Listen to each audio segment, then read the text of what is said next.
स्वागत है आपका टीएमसी नॉलेज में। और अब देखते हैं ये राज्य व्यवस्था का एक और प्रैक्टिस सेट। ये 8वां प्रैक्टिस सेट होगा। इसके पहले कल 9वां प्रैक्टिस सेट आपने देखा था और इसके ये 11, 10 और 9 ये 3 प्रैक्टिस सेट ऑलरेडी हो चुके हैं। अब ये 8वां प्रैक्टिस सेट है, ऐसे ये चौथा फुल प्रैक्टिस सेट है। लेकिन इसके पहले कल जो हमने बात किया था प्रैक्टिस सेट 9 में, तो उसमें एक चीज़ गलत हो गया है कि उसमें राष्ट्रपति, राज्यसभा और लोकसभा के सभी न्यूनतम आयु की बात उस हमने जो नोट किया था उसके अनुसार, क्योंकि पढ़ते समय या एक कहें कि राज्यसभा का उसमें जिक्र हुआ था, तो उसमें हमने गलती से आपको बता दिया था कि राज्यसभा सदस्य होने के लिए न्यूनतम उम्र 35 वर्ष होनी चाहिए, जबकि आप जानते हैं कि ये राष्ट्रपति के लिए न्यूनतम उम्र है 35 वर्ष। इसके पहले जो 10वां प्रैक्टिस सेट था उसमें हालांकि ये बात बताई गई थी राज्यसभा से संबंधित, उसमें भी प्रश्न आए थे, तो उसमें इस बात का जिक्र हुआ था कि राज्यसभा का सदस्य होने के लिए न्यूनतम आयु 30 वर्ष होनी चाहिए, जबकि कल वो गलती से हमने 35 बता दिया था, तो उसके लिए सॉरी। और आप ये जानें कि राज्यसभा के लिए न्यूनतम आयु 30 वर्ष होनी चाहिए। तो ये बातें थी। और देखिए अब ये पहला इसका ये देखते हैं प्रश्न। भारत के संविधान का कौन सा भाग, इसमें पहला प्रश्न है कि केंद्र और राज्यों के बीच संबंधों से संबंधित हैं। तो आप जानते हैं कि भाग 11 में केंद्र और संघ और राज्यों के बीच संबंधों को बताया गया है, और भारतीय संविधान का जो भाग 11 है वो केंद्र और राज्यों के बीच के संबंधों से संबंधित हैं, यानी कि ऑप्शन इसके लिए सी दिया हुआ है। आप जानते हैं कि भारत की जो संघीय प्रणाली है वो कनाडा के संविधान से दी गई है, और भारत के संविधान के भाग 8 जो हैं वो संघ राज्य क्षेत्र का वर्णन करता है, जबकि भाग 9 में पंचायती राज का उल्लेख किया गया है। इसी तरह से आप अगर 7वीं अनुसूची की बात करेंगे तो वहाँ पे आपको मिलेगा कि 3 सूचियाँ दी गई हैं, केंद्र सूची, राज्य सूची और समवर्ती सूची। इसके बाद का नेक्स्ट प्रश्न है कि यहाँ से अगला प्रश्न है कि भारतीय संविधान में संशोधन का प्रस्ताव निम्नलिखित में से किस देश के संविधान से लिया गया है। तो यहाँ पे जो प्रश्न रहेगा उसका हम जवाब देंगे, और उससे संबंधित और भी कुछ बातें जो है उसको भी बता दिया जाएगा, ताकि और भी कुछ कंसेप्ट क्लियर हो जाएं। फिलहाल देखिए यहाँ पे संविधान संशोधन का जो प्रस्ताव लिया गया है, आप जानते हैं कि ये दक्षिण अफ्रीका के संविधान से लिया गया है, और संविधान के भाग 20 यानी कि ये संविधान का भाग 20 हैं, और अनुच्छेद कौन सा है, तो अनुच्छेद 368 यानी कि संविधान के भाग 30 में अनुच्छेद 38 में संविधान में संशोधन का ये वहाँ पे वर्णन किया गया है। और भारत में आप ये भी जानते हैं कि संविधान संशोधन की शक्ति जो है वो संसद को दी गई है। संसद जो है प्रस्तावना तथा मूल अधिकारों सहित संविधान के किसी भी भाग में संशोधन कर सकता है। तो इस तरीके से यहाँ से आप देख सकते हैं कि अगला प्रश्न हम देखेंगे यहाँ से कि भारत का संविधान का 21वां अनुच्छेद किससे संबंधित है। संविधान का अनुच्छेद 21 जो है वो जीवन का अधिकार से संबंधित है, और राज्य के द्वारा किसी भी व्यक्ति को विधि द्वारा स्थापित प्रक्रिया से ही उसके जीवन और दैहिक स्वतंत्रता से वंचित किया जाएगा। यानी कि अनुच्छेद 21 के तहत प्राण एवं दैहिक स्वतंत्रता के अर्थ के विस्तार में मेनका गांधी बनाम भारत संघवाद यानी कि 1978 की विशेष भूमिका रही है। और इसी वाद में न्यायालय ने पहली बार ये माना था कि अनुच्छेद 21 में प्रयुक्त जो दैहिक स्वतंत्रता में से वे समस्त आवश्यक तत्व शामिल हैं जो व्यक्ति को पूर्ण रूप से सक्षम बनाते हैं। यानी कि 21 जो हैं वो संबंधित हैं यहाँ पे जीवन के अधिकार से संबंधित है। ऑप्शन सी सही जवाब होगा इसके लिए। नेक्स्ट प्रश्न है कि 16वीं लोकसभा में प्रोटेम स्पीकर कौन था। प्रोटेम स्पीकर में आप जान लीजिए कि 16वीं लोकसभा में प्रोटेम स्पीकर थे यानी कि कमलनाथ थे। 17वीं लोकसभा के लिए भारतीय जनता पार्टी के सांसद डॉक्टर वीरेंद्र कुमार को प्रोटेम स्पीकर चुना गया है। आम चुनाव के बाद राष्ट्रपति लोकसभा के सबसे जो वरिष्ठ सदस्य को प्रोटेम स्पीकर के रूप में नियुक्त करता है। और यह जो परंपरा कहाँ से ली गई है, यानी कि प्रोटेम स्पीकर चुनने का जो ये परंपरा है ये लिया गया है कहाँ के, यानी कि फ्रांस के संविधान से लिया गया है। और इसमें ये 16वीं लोकसभा में कमलनाथ थे, जबकि 17वीं में कौन है, तो अभी है डॉक्टर वीरेंद्र कुमार यानी कि जो प्रोटेम स्पीकर थे अभी हैं, यानी कि 17वीं लोकसभा के लिए। नेक्स्ट प्रश्न है कि भारतीय संविधान के अनुसार संघ लोक सेवा आयोग का सदस्य 6 वर्ष की अवधि के लिए या किस वर्ष की आयु पूरी होने तक अपने पद पर रहता है। आप देख सकते हैं यहाँ पे, और इसका सही जवाब है कि या तो वो अपने 6 वर्ष की अवधि पूरा करेगा, या उसकी उम्र जो है कि 65 वर्ष की जो अधिकतम आयु रखी गई है 65 वर्ष की आयु पूरी होने तक अपने पद पर बना रहता है।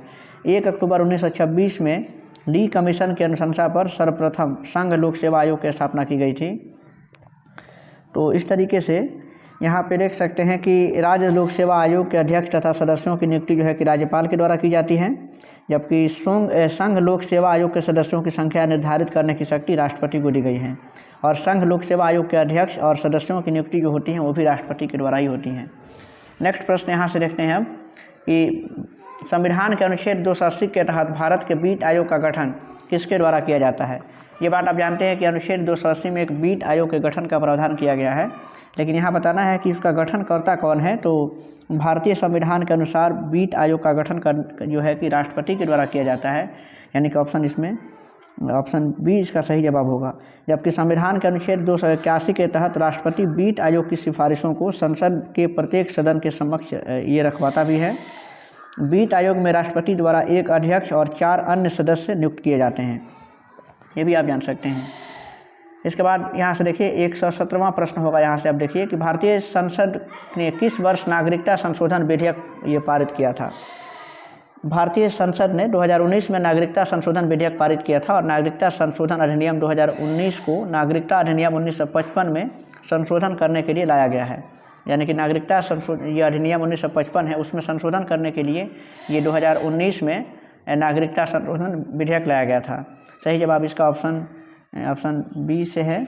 नागरिकता संशोधन बिल 2019 लोकसभा से 9 दिसंबर ये 2019 को तथा राज्यसभा से 11 दिसंबर 2019 को पारित किया गया था। एक बार बीपीएससी सिविल में ये प्रश्न पूछा था कि नागरिकता संशोधन अधिनियम जो है कि किस तारीख पूछ लिया था, किस तारीख को ये पारित किया गया था।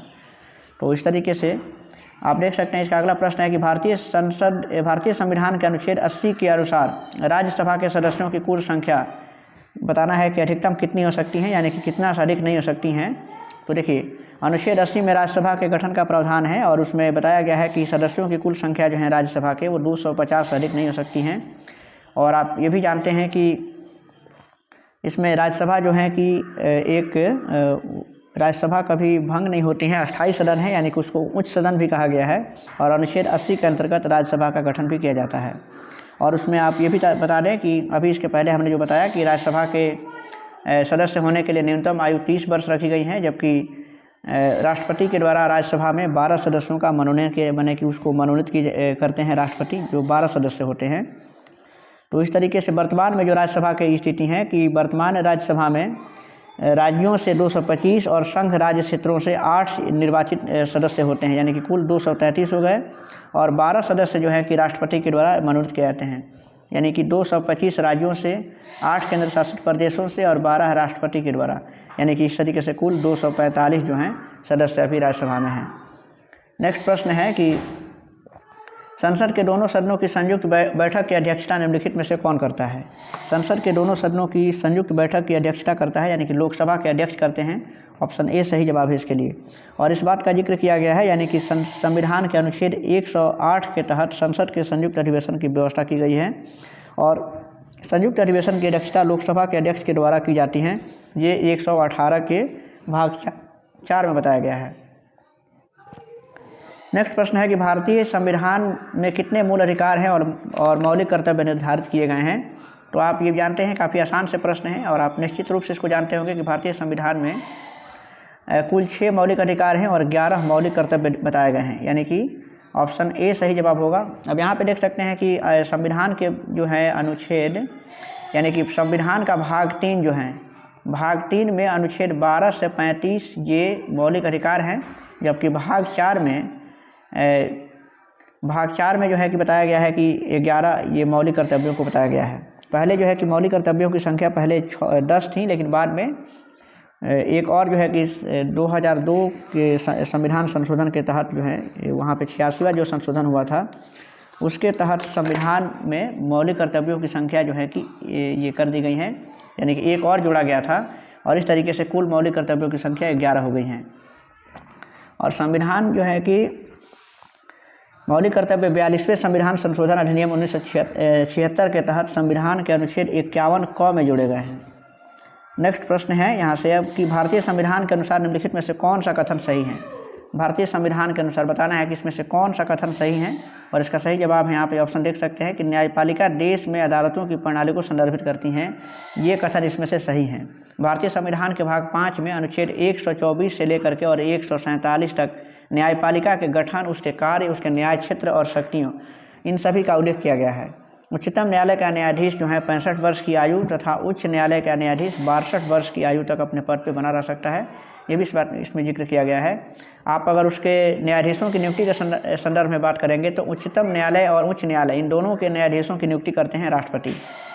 इस तरीके से आप अगला प्रश्न देखते हैं कि भारतीय संविधान का अनुच्छेद 368 इसमें से संबंधित हैं। अभी इसके पहले भी ये प्रश्न आया हुआ था कि अनुच्छेद 338 जो हैं, यानी कि ये संविधान के भाग 20 से हैं। संविधान के भाग 20 और अनुच्छेद 368 में ये संविधान में संशोधन की शक्ति का ये उसमें दिया गया है, यानी कि ये जो है कि दक्षिण अफ्रीका के संविधान से लिया गया है। तो इसका सही जवाब हो जाएगा कि इसमें संवैधानिक संशोधन की बात करता है ये अनुच्छेद 368। नेक्स्ट है कि भारतीय संविधान के किस अनुच्छेद में मौलिक कर्तव्यों से संबंधित प्रावधान किए गए हैं। मौलिक कर्तव्यों से संबंधित प्रावधान किस में किए गए हैं। अभी इसके पहले भी जिक्र हुआ था, 51A में इसका जिक्र किया गया है, यानी कि ये ऑप्शन बी सही जवाब होगा इसके लिए। हाँ, इसमें एक चीज़ ये जानने लायक है कि मौलिक कर्तव्य आखिर संविधान में जोड़े गए थे तो आखिर किस समिति की अनुशंसा पर जोड़े गए थे। तो देखिए इसमें ये सरदार स्वर्ण सिंह की समिति जो है, स्वर्ण सिंह समिति की अनुशंसा पर मौलिक कर्तव्यों को जोड़ा गया था। और भारतीय संविधान में मौलिक कर्तव्य कहाँ से लिया गया है, तो रूस के संविधान से लिया गया है। नेक्स्ट प्रश्न यहाँ से है, अब देख सकते हैं कि एक और प्रश्न है कि भारत के संविधान का अनुच्छेद ये कौन सा अनुच्छेद है जो यह बताता है कि राज्य भारत के पूरे क्षेत्र में नागरिकों के लिए समान नागरिक संहिता सुनिश्चित करने का प्रयास करेगा। ये किस अनुच्छेद में बतलाया गया है। अनुच्छेद 44 इसके लिए सही जवाब है, यानी कि अनुच्छेद जो 44 है, अनुच्छेद 44 में यह बताया गया है कि राज्य भारत के पूरे क्षेत्र में नागरिकों के लिए समान नागरिक संहिता ये जो है कि सुनिश्चित करने का प्रयास करेगा। और भारतीय संविधान का अनुच्छेद 44 नीति निर्देशक तत्व से संबंधित हैं। आप जानते हैं कि भारतीय संविधान में जो है भाग 4 में नीति निर्देशक तत्व बताए गए हैं। 36 से 51 जो है वो नीति निर्देशक तत्वों से संबंधित हैं। तो इस तरीके से आप देख सकते हैं यहाँ पे कि ऑप्शन ए सही जवाब है इसके लिए। नेक्स्ट प्रश्न है कि निम्नलिखित में से कौन राष्ट्रीय आपदा प्रबंधन प्राधिकरण का पदेन अध्यक्ष होता है। राष्ट्रीय आपदा प्रबंधन प्राधिकरण का पदेन अध्यक्ष कौन होता है। और इसका सही जवाब है कि इसमें से प्रधानमंत्री जो होते हैं वो राष्ट्रीय आपदा प्रबंधन प्राधिकरण का पदेन अध्यक्ष होते हैं। और राष्ट्रीय आपदा प्रबंधन प्राधिकरण एक वैधानिक निकाय है। और जो इसमें है कि ये इस अधिनियम के द्वारा, यानी कि 2005 के अंतर्गत, यानी कि ये अधिनियम जो है कि 2005 में बना था और इसके अंतर्गत राष्ट्रीय आपदा प्रबंधन प्राधिकरण का गठन किया गया था 27 सितंबर 2006 को। तो इस तरीके से आप यहाँ पे देख सकते हैं कि यहाँ पे प्रधानमंत्री ऑप्शन में नहीं दिया हुआ है, तो इस तरीके से इसका सही जवाब है उपयुक्त में से कोई नहीं। ऐसे इसका सही जवाब क्या था, प्रधानमंत्री जो होते हैं वो इसके पदेन अध्यक्ष होते हैं। नेक्स्ट प्रश्न है यहाँ से अब कि भारतीय संविधान का कौन सा अनुच्छेद सहकारी समितियों के संवर्धन से संबंधित है। यानी कि भारतीय संविधान का जो संविधान कौन सा ऐसा अनुच्छेद है जो सहकारी समितियों के संवर्धन से संबंधित है। तो इसका सही जवाब है, यानी कि जो 43B है वो सहकारी समितियों के संवर्धन से संबंधित हैं। भारतीय संविधान का अनुच्छेद 43A ये नीति निर्देशक तत्व से संबंधित हैं। और आप जानते हैं कि 42वें संविधान संशोधन 1976 के द्वारा संविधान में अनुच्छेद 43A जोड़ा गया था। और ये अनुच्छेद 43A जो है प्रबंधन में श्रम की भागीदारी से संबंधित भी हैं, यानी कि सही जवाब इसका ऑप्शन बी है। नेक्स्ट प्रश्न यहाँ से है कि भारतीय संविधान में के 44वें संशोधन अधिनियम 1978 के तहत निम्नलिखित में से कौन सा एक मौलिक अधिकार नहीं है। आप जानते हैं कि भारतीय संविधान में जो 44वां संशोधन हुआ था 1978 में, उसमें संपत्ति के अधिकार को अब मूल अधिकारों की सूची से हटा दिया गया था और अब उसको संविधान के अनुच्छेद 300 यानी कि अनुच्छेद 300 क के तहत उसको वैधानिक कानून बना दिया गया है। यानी कि अब अगला प्रश्न है कि संविधान की प्रस्तावना में इनमें से कौन सा शब्द भारत को पूर्ण राजनीतिक स्वतंत्रता और सर्वोच्च शक्ति वाले देश के रूप में वर्णित करता है। कौन सा शब्द बताना है कि जो संविधान की जो प्रस्तावना है उसमें से ऐसा कौन सा शब्द है जो पूर्ण राजनीतिक स्वतंत्र और एक तरीके से सर्वोच्च शक्ति वाले देश के रूप में वर्णित करता है। तो आपने पढ़ा होगा संविधान की जो प्रस्तावना है इसमें संप्रभुता का भी जिक्र किया गया है। तो ये जो संप्रभु शब्द हैं वो भारत को पूर्ण राजनीतिक स्वतंत्र और सर्वोच्च शक्ति वाले देश के रूप में वर्णित करता है।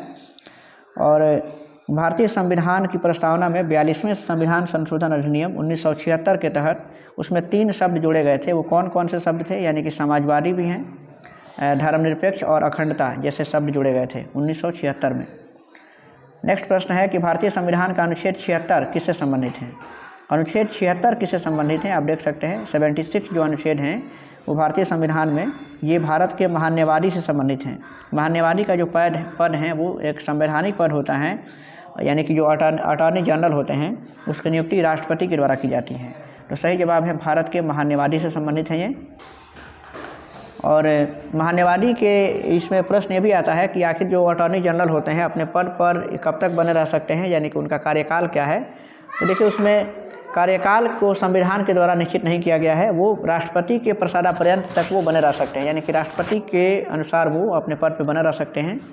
तो इस तरीके से आप अब देखिए अगला प्रश्न इसका है कि संसद के सदनों का एकल या संयुक्त अधिवेशन में पारित होने के पश्चात प्रत्येक विधेयक किसकी सहमति के लिए उनके समक्ष प्रस्तुत किया जाता है? ये प्रश्न है और इसका सही जवाब है कि राष्ट्रपति की सहमति के लिए उनके समक्ष प्रस्तुत किया जाता है जब संसद के दोनों सदनों द्वारा एकल या संयुक्त अधिवेशन में पारित होने के पश्चात ये विधेयक जो होता है वो राष्ट्रपति के पास जाता है। और यदि किसी साधारण विधेयक पर संसद के दोनों सदनों में मतभेद हो तो राष्ट्रपति ऐसे विधेयक को पास कराने के लिए संयुक्त अधिवेशन बुला सकता है। ये अनुच्छेद 108 में इसका जिक्र किया गया है। आप ये भी जान सकते हैं कि संसद के द्वारा प्रत्येक विधेयक राष्ट्रपति की अनुमति के पश्चात ही कानून बनता है। धन विधेयक में देख सकते हैं कि धन विधेयक के संदर्भ में है कि धन विधेयक और ये जो धन विधेयक हैं एवं संविधान संशोधन विधेयक को छोड़कर अन्य विधेयक को राष्ट्रपति संसद को पुनर्विचार के लिए लौटा सकता है। अनुच्छेद 11 में इस बात का जिक्र किया गया है कि संसद के दोनों सदनों द्वारा पारित जो विधेयक है जब राष्ट्रपति के समक्ष अनुमति के लिए रखा जाता है तब वह उस पर अपनी अनुमति दे सकता है या अनुमति नहीं भी दे सकता है या उसे पुनर्विचार के लिए वापस कर सकता है। ठीक है, जबकि धन विधेयक को पुनर्विचार के लिए वापस नहीं भेजा जा सकता है। और आप जानते हैं धन विधेयक के विषय में कि धन विधेयक को सिर्फ लोकसभा में ही भेजा जाता है। और यदि संसद द्वारा विधेयक संशोधन सहित या रहित पुनः पारित कर दिया जाता है तब राष्ट्रपति उस पर अपनी अनुमति देने के लिए भी बाध्य होता है। तो ये सब जो है कि इससे संबंधित है और इसका सही जवाब क्या है कि राष्ट्रपति के सहमति के लिए उनके समक्ष प्रस्तुत किया जाता है। नेक्स्ट प्रश्न है कि भारत के निम्नलिखित में से कौन सी वित्तीय संस्था निवेशकों के हितों की रक्षा करती हैं और शेयर बाजार के मध्यस्थों को कामकाज को सुगम बनाती हैं, ये बताना है। और इसका सही जवाब है कि भारत की जो भारतीय प्रतिभूति और विनिमय बोर्ड यानी कि जो सेबी हैं वो वित्तीय संस्था निवेशकों के हितों की रक्षा करती हैं और शेयर बाजार के मध्यस्थों के कामकाज को सुगम बनाती हैं। इसकी स्थापना जो हुई थी 12 अप्रैल 1988 को हुई थी। तो इस तरीके से इसका सही जवाब ऑप्शन बी में है। नेक्स्ट प्रश्न आप देखते हैं कि तालिबान ने अफ़गानिस्तान का नाम परिवर्तित करके क्या नाम रखा है? तालिबान जो है चूँकि तालिबान ने अफ़गानिस्तान पर जो कब्जा जमा लिया था तो उसका नाम परिवर्तित करके अब क्या नाम उसका रखा गया है? आप यहाँ से देख सकते हैं तालिबान ने अफ़गानिस्तान का नाम परिवर्तित करके उसका नाम रखा है यानी कि इस्लामिक अमीरात ऑफ अफ़गानिस्तान रखा है। 1996 में तालिबान जब अफ़गानिस्तान के सत्ता पर कब्जा किया था तो यही नाम रखा था और इस्लामिक कानून लागू करने की भी घोषणा तालिबान के द्वारा किया गया है। यानी कि इसका सही जवाब है ऑप्शन सी में दिया हुआ है यानी कि इस्लामिक अमीरात ऑफ अफ़गानिस्तान जो नाम दिया गया है। नेक्स्ट प्रश्न है कि इनमें से कौन 2 बार बिहार का राज्यपाल रहा है? अगला प्रश्न है बिहार के राज्यपाल कौन 2 बार रहे हैं? तो इसका सही जवाब है अखलाक उर रहमान किदवई जो हैं वो बिहार के 2 बार राज्यपाल बने थे। 1979 से 85 के मध्य रहे थे ये और दूसरी बार बिहार के राज्यपाल बने थे 1993 से लेकर के 1998 तक। सही जवाब इसका ऑप्शन ए में दिया हुआ है। नेक्स्ट प्रश्न यहाँ से है कि भारत का प्रथम गैर कांग्रेसी मुख्यमंत्री कौन था? गैर कांग्रेसी मुख्यमंत्री बिहार के कौन थे? तो महामाया प्रसाद सिन्हा थे। महामाया प्रसाद सिन्हा जन क्रांति पार्टी के एकमात्र विधायक थे जो मुख्यमंत्री बनने में सफल हो पाए थे। और जबकि भोला पासवान शास्त्री ये जो हैं कि भारत के पहले दलित मुख्यमंत्री थे और श्री कृष्ण सिंह 1946 से लेकर के और 1961 तक बिहार के मुख्यमंत्री रहे थे। इस तरीके से सही जवाब इसका आप देख सकते हैं महामाया प्रसाद सिन्हा है। नेक्स्ट प्रश्न है यहाँ से कि नेक्स्ट प्रश्न को आप देखिए कि ये प्रश्न है कि 1992 के 93वें संविधान संशोधन के अंतर्गत एक खंड जो है कि जोड़कर पंचायतों को संवैधानिक मान्यता दी गई थी यानी कि उसमें 9वां अनुसूची जोड़ा गया था। ऑप्शन ए सही जवाब है इसके लिए। ये प्रश्न इसके पहले कल भी इस पर चर्चा किए थे हम लोग। नेक्स्ट प्रश्न है कि निम्नलिखित में से किसने अनुच्छेद 370 हटाने का समर्थन किया था? अनुच्छेद 370 आप जानते हैं कि ये जम्मू कश्मीर से संबंधित था और इस अनुच्छेद के तहत जम्मू कश्मीर को विशेष राज्य का दर्जा भी प्रदान किया गया था। लेकिन इसको हटाने का समर्थन किसने किया था? तो इसमें देखिए जो बीएसपी ने अनुच्छेद 370 हटाने का समर्थन किया था। 2019 में जम्मू और कश्मीर पुनर्गठन अधिनियम 2019 के अंतर्गत अनुच्छेद 370 के अंतर्गत जम्मू कश्मीर राज्य की विशेष स्थिति को समाप्त कर दिया गया और अब जम्मू कश्मीर और लद्दाख को 2 केंद्र शासित प्रदेश बना दिया गया है। 9 अगस्त 2019 को इस पर राष्ट्रपति का हस्ताक्षर भी हो गया था। यानी कि सही जवाब इसका है, यहाँ पे जो है इसका किसने समर्थन किया था? तो सही जवाब इसका है कि बीएसपी ने किया था और इसमें सही जवाब इसका है कि ऑप्शन डी सही जवाब होगा इसके लिए, उपयुक्त में से एक से अधिक। इसमें आप देख सकते हैं ऑप्शन तो है नहीं यहाँ पे, लेकिन जो कि यहाँ पे ऑप्शन में नहीं है बीएसपी, इस तरीके से ई इसका आंसर मानिए। नेक्स्ट प्रश्न यहाँ से है कि नागरिकता संशोधन बिल का समर्थन निम्नलिखित में से किसने किया था? नागरिकता संशोधन बिल का समर्थन किया था जेडीयू ने किया था। यानी कि नागरिकता संशोधन अधिनियम अभी इसके पहले बताया गया कि 2019 में राष्ट्रपति ने 12 दिसंबर 2019 को स्वीकृति दी थी और यह अधिनियम 10 जनवरी 2020 से प्रभावी हो गया था। तो जेडीयू ने इसका समर्थन किया था। सही जवाब ऑप्शन ए में है। नेक्स्ट प्रश्न है कि झारखंड बिहार का अभिन्न अंग था कब? झारखंड बिहार का अभिन्न अंग था, यानी कि ये 1999 में इसका अभिन्न अंग था। ऑप्शन के अनुसार देखा जाए तो आप देखते हैं कि देखिए 15 नवंबर और 2000 को झारखंड को बिहार से अलग कर दिया गया था। तो इस तरीके से यहाँ पे सही जवाब ऑप्शन ए में है, यानी कि 1999 में जो है कि ये झारखंड जो है बिहार का अभिन्न अंग था और 15 नवंबर 2000 को इसको अलग कर दिया गया था बिहार से। नेक्स्ट प्रश्न है यहाँ से अब कि लोकनायक की उपाधि किसे दी गई है? लोकनायक जयप्रकाश नारायण के नाम से जाना जाता है इनको, क्योंकि लोकनायक जयप्रकाश नारायण को कहते हैं और ये उपाधि उन्हीं को मिली थी। और ये जो है कि लोकनायक जो हैं ये संपूर्ण क्रांति किए थे, यानी कि बिहार में जो छात्रों का आंदोलन हुआ था 1974 में, उसमें भी इसका योगदान रहा था। योगदान क्या, ये पूरा जो है कि 1974 के जो बिहार में छात्रों का आंदोलन था उसका नेतृत्व इन्हीं ने किया था, यानी कि जयप्रकाश नारायण ने किया था और संपूर्ण क्रांति का नारा भी लगाया था। तो जयप्रकाश नारायण का जन्म आप देख सकते हैं कहाँ हुआ था? 11 अक्टूबर 1902 को हुआ था सिताबदियारा में, यानी कि बलिया में उनका परिवार ये जन्म हुआ था एक कायस्थ परिवार में। जयप्रकाश नारायण ने एक पुस्तक भी लिखी है वाई सोशलिज्म, इन्होंने एक पुस्तक भी लिखी है कि वाई सोशलिज्म इनके पुस्तक का नाम है।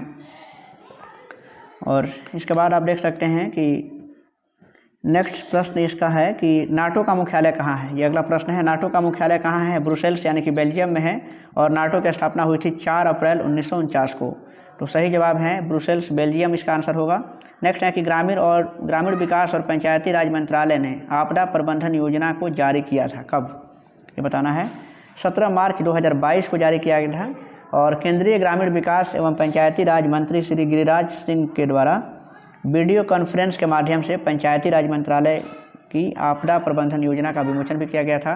सही जवाब इसका है ऑप्शन बी में है।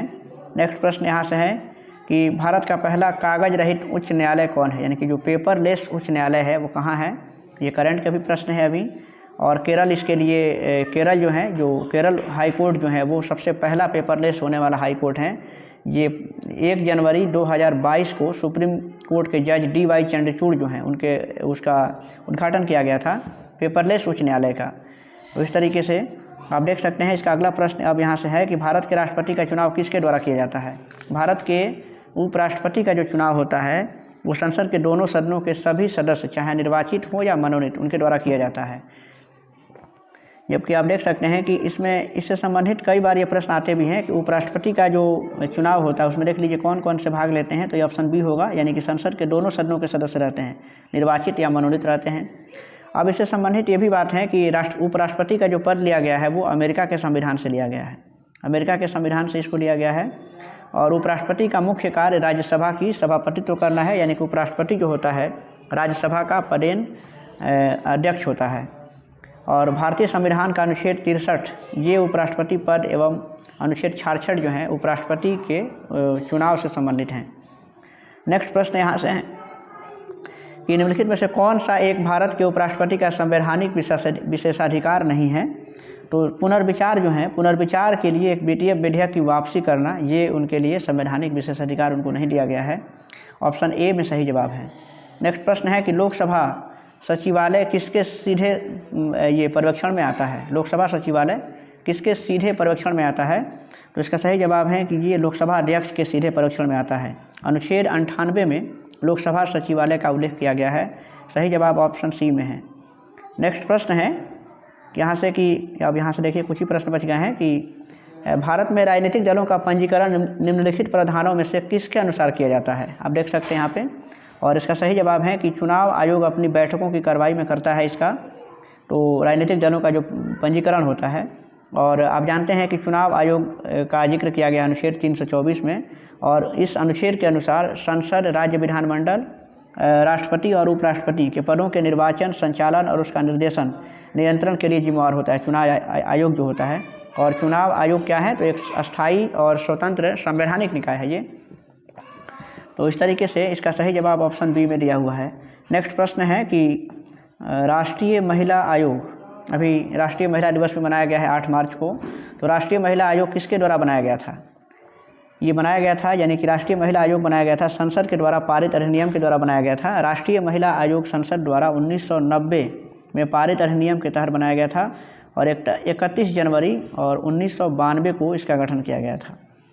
राष्ट्रीय महिला आयोग भी एक संवैधानिक निकाय है, संवैधानिक नहीं बल्कि सांविधिक निकाय है, और महिला आयोग की पहली अध्यक्ष रही थी यानी कि जयंती पटनायक, और अभी वर्तमान में यानी कि रेखा शर्मा जो है कि राष्ट्रीय महिला आयोग के वर्तमान अध्यक्ष हैं।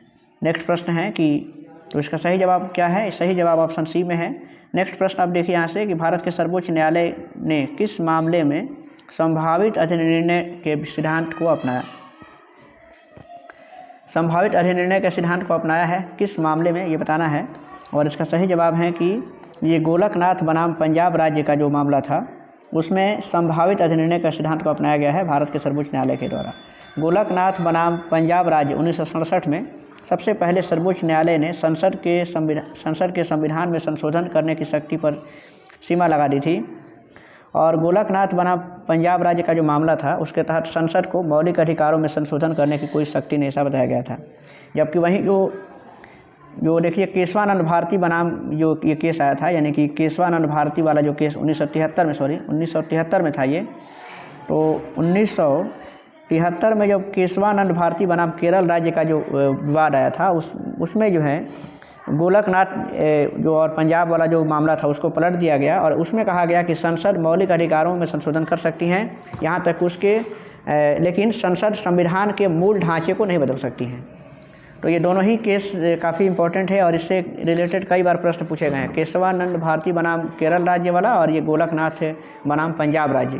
तो ये 73 वाला है जो केशवानंद वाला है, और उसी तरह से जो गोलकनाथ बनाम पंजाब राज्य का मामला था ये 1967 का है। और इसका सही जवाब है, यानी कि इस प्रश्न का सही जवाब था ऑप्शन सी में। नेक्स्ट प्रश्न यहाँ से देख सकते हैं अब कि इसका अगला प्रश्न है कि लोकसभा और विधानसभाओं के लिए एंग्लो इंडियन के नामांकन के प्रावधान को समाप्त करने के लिए किस विधेयक की मांग की गई है? 149वां प्रश्न है, और इसका सही जवाब है कि इसमें 126वां संशोधन विधेयक लाया गया है 2019 में, और इसमें जो है यानी कि ये इस बात की मांग की गई है एंग्लो इंडियन के नामांकन के प्रावधान को समाप्त करने के लिए विधेयक बनाए गए हैं, यानी कि ऑप्शन बी सही जवाब है इसके लिए। नेक्स्ट अब यहाँ से इसमें देख सकते हैं कि भारतीय संविधान के 104वें ये जो संविधान संशोधन हुआ था उसके द्वारा जो है लोकसभा और विधानसभाओं में एंग्लो इंडियन समुदाय के प्रावधान को समाप्त कर दिया गया था। एंग्लो इंडियन समुदाय को यह प्रावधान संविधान के लागू होने के बाद से 70 वर्षों की अवधि के लिए प्रदान किया गया, जो 25 जनवरी 2020 को समाप्त हो गया। यानी कि अब जो है कि लोकसभा में जो 2 सदस्यों को जो राष्ट्रपति मनोनीत करते थे उसे अब समाप्त कर दिया गया है, यानी कि सही जवाब ऑप्शन बी में है। नेक्स्ट प्रश्न है अब इसका आखिरी प्रश्न है कि निम्नलिखित में से कौन सा भारत के संविधान के अनुच्छेद 39 में दिए गए निदेशक सिद्धांतों का हिस्सा नहीं है? अनुच्छेद ये 39 यानी कि 36 से 51 जो है कि ये राज्य के नीति निर्देशक तत्व हैं, तो उसमें ये बताना है कि इसमें अनुच्छेद 39 में दिए गए निदेशक सिद्धांतों का हिस्सा नहीं है। ऑप्शन ए सही जवाब है, यानी कि लोगों के पोषण स्तर को बढ़ाने और उनके स्वास्थ्य में सुधार ये जो है इसका सही जवाब है, यानी कि भारत के संविधान के अनुच्छेद 39 में दिए गए निर्देशक सिद्धांतों का हिस्सा ये नहीं है, यानी कि ऑप्शन ए वाला जो है। भारतीय संविधान का अनुच्छेद 47 पोषाहार का स्तर बढ़ाने और जीवन स्तर सुधारने तथा जन स्वास्थ्य की स्थिति को बेहतर करने से संबंधित है। अनुच्छेद अगर 39 की बात करें तो उसमें देखिए, उसमें भी कुछ प्रावधानों को दिया गया है, जिसमें यह है कि सभी नागरिकों को जीविका के पर्याप्त साधन प्राप्त करने का अधिकार है। सामूहिक हित के लिए समुदाय के यानी कि भौतिक संसाधनों का सम वितरण करने का भी प्रावधान करता है। धन और ये संसाधनों के संकेंद्रण को रोकना है। पुरुष और स्त्रियों के समान कार्य के लिए समान वेतन का भी जिक्र करता है 1900 ये अनुच्छेद 39 है। तो इस तरीके से आपने देखा कि ये 8वां प्रैक्टिस सेट था और ये पॉलिटी का ये कुल मिला के चौथा वीडियो था और ये 8वां सेट था। इसके बाद से हम 7वां, 6ठा और 5वां ऐसे करके पूरा उसको करा देंगे। इसके बाद ज्योग्राफी के भी प्रैक्टिस सेट आएंगे। आप ऐसे ही सपोर्ट करते रहें और अगर ये वीडियो अच्छा लगे तो उसको लाइक कीजिएगा और अपने दोस्तों के बीच में शेयर भी कीजिएगा। अब जो है कि सभी ये के लिए हमने अलग अलग प्लेलिस्ट बना दिया है, आप आसानी से वहाँ पे देख सकते हैं।